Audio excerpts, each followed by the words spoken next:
اچھا میں اس پہ بھی ذرا ایک بات ذرا اور بھی کرنی ہے، اب ذرا اس پر آ جاتے ہیں بلدیاتی پہ، پھر میں ذرا برادر شوکت بسرا صاحب کی طرف آؤں گا، رسن مرتضیٰ صاحب کی طرف. اب یہ تو بتائیے، اب جمہوریت بہترین انتقام ہے، پیپلز پارٹی کہتی ہے، آپ کہتے ہیں جمہوریت حسن ہے، اور یہ بات ٹھیک ہے ساری، میں نے اپنے ابتدائیے میں کہی.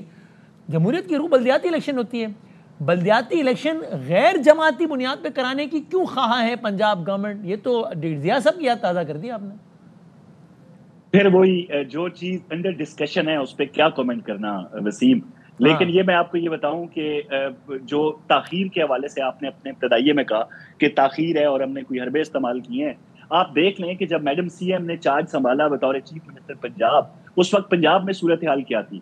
سب سے بڑے معاملات سموک کے تھے، سموک کے علاوہ دیگر کئی ایسی چیزیں تھیں جن پہ آپ نے قابو پانا ہے، اور بطریق احسن اگر آپ ان تمام چیزوں پہ قابو پا رہے ہیں. اور کہتے تھے کہ یہ تو کونسلر کا کام ہوتا ہے، یہ جو مریم صاحبہ کر رہی ہیں، یہ جو فوٹو سیشن ہے، یہ تو نیچے لیول پہ کام ہے. تو نچلے لیول پہ جا کے میڈم سی ایم نے پنجاب کے جو عوام میں ان کی خدمت کی ہے. تو ہم نے کھل کے بتایا کہ اگر وہ چیف منسٹر ہیں تو وہ آپ کو گلی محلے پکے کرواتے ہوئے بھی نظر آئیں گی. وہاں پہ جا کے جہاں پہ سکولز کے کام ہے، دیگر جو چھوٹے کام جن کو کہا جاتا ہے اور ان کا ڈائریکٹ براہ راست فائدہ عوام کو پہنچتا ہے، وہاں پہ ہماری چیف منسٹر نظر آئی ہیں. تو وہ جو بلدیاتی نمائندگان کے کام تھے وہ سی ایم پنجاب، خادم پنجاب بن کے کرتی رہی ہیں. اب جہاں تک یہ بات ہے کہ اس میں تاخیر ہوئی، تاخیر اسی لیے ہوئی کہ جو بڑے ایشوز تھے ان پہ ہماری توجہ تھی، ہم نے ان کو کیا. یہ نہیں کہ ہم نے اعلان کیے بلکہ عمل درآمد کرتے ہوئے جو پہلی تقریر جو تھی ایام میں سی ایم صاحبہ کی، ان تمام چیزوں پہ، ان تمام باتوں پہ ہم نے عمل کیا ہے. تو کوثر صاحب آپ کہہ رہے ہیں کہ پنجاب میں الیکشن غیر جماعتی بنیادوں پر نہیں ہو رہا ہے، یہ الزام غلط ہے پی پی ایم ایل نون پہ کہ وہ غیر جماعتی بنیادوں پر الیکشن کرانے جا رہی ہے؟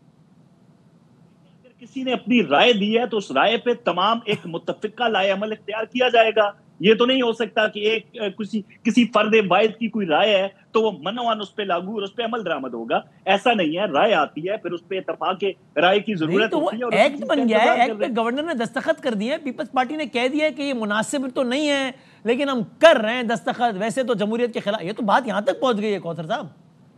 دیکھیں وسیم، جب تجویز کا ہوئی، ایکٹ بن گیا، گورنر نے سائن کر دیے پنجاب کے.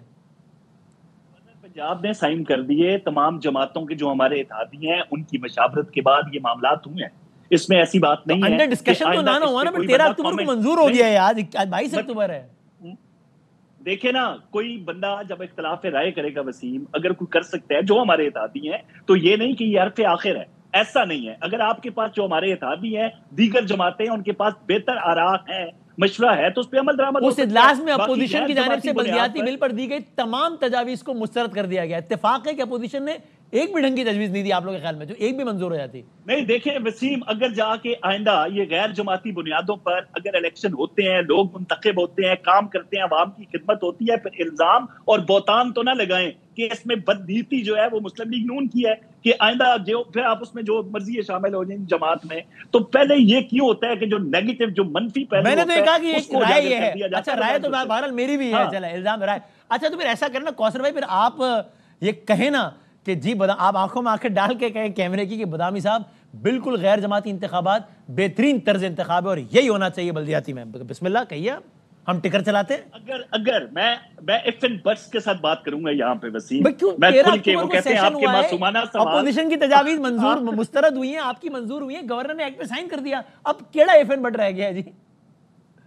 دو بڑی جماعتیں ہیں، پیپلز پارٹی اور مسلم لیگ نون. باقی تو آپ نے دیکھ لیا کہ وہ جو مقبولیت تھی وہ کہاں پہ گئی اور کیا معاملہ ہو گیا. وہ تو بس دعوے تھے جو درے کے درے رہ گئے. اگر دونوں جماعتوں نے مل کے عوام کی فلاح و بہبود کے لیے، ان کی بہتری کے لیے کوئی فیصلہ کیا تو میرے خیال میں اس پہ اگر اپوزیشن اعتراض کر رہی ہے تو ان کو عوام کے لیے بہترین ہے کہ الیکشن غیر جماعتی بنیادوں پر ہونا چاہیے بلدیاتی، ہے نا؟ اگر وہ ڈیلیور کرتے ہیں جا کے. اگر وہ ڈیلیور نہیں کرتے تو ناقدین کو پورا حق حاصل ہے کہ اس پہ تنقید کریں. اور پھر کیا خیال ہے عوام کی بہتری کے لیے اگلا جنرل الیکشن میں غیر جماعتی ہو جائے تو کیا ہی برا ہے، اور اچھا ہو جائے گا، جمہوریت تھوڑی اور پھل پھول. کیا بات ہے آپ کی، ایسا ہے نا؟ سبحان اللہ. آخری بات پھر بسرا صاحب کی طرف جاتا ہوں.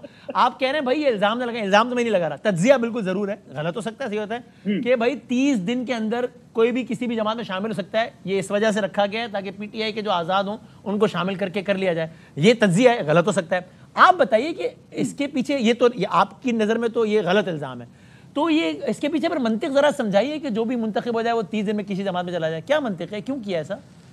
دیکھیں سی ایم پنجاب جب سے انہوں نے چارج سنبھالا نا، وسیم, اپنے لوگ ہیں یا بیگانے لوگ ہیں, جب وہ سفارش کرتے ہیں نا کسی حوالے سے, اور میڈم سی ایم کھل کے کہہ چکی ہیں کہ ریڈ فلیگ لگ جاتا ہے اس پہ, اس کو مارک کر دیا جاتا ہے کہ اس بندے کی کسی طرف سے سفارش کی گئی ہے. تو ایسا نہیں ہوگا کہ ایک بندے کا تعلق ایک ایریا کے اندر, ایک محلے کے اندر, ایک یونین کونسل کے اندر تعلق مسلم لیگ نون سے ہے اور وہی اس کا میرٹ ہے. میرٹ پہ معاملات ہونے چاہیے, لوگوں کو آگے آنا چاہیے. پڑھا لکھا طبقہ لوکل گورنمنٹ کے اندر جب اوپر آئے گا تو میرے خیال میں اس پہ کسی کو اعتراض نہیں ہونا چاہیے کہ اس کا تعلق کسی جماعت سے نہیں ہے, لیکن وہ کام کر سکتے ہیں, اس میں جذبہ ہے, تو وائی ناٹ لیٹ ہم کم ان, اس کو بالکل آنے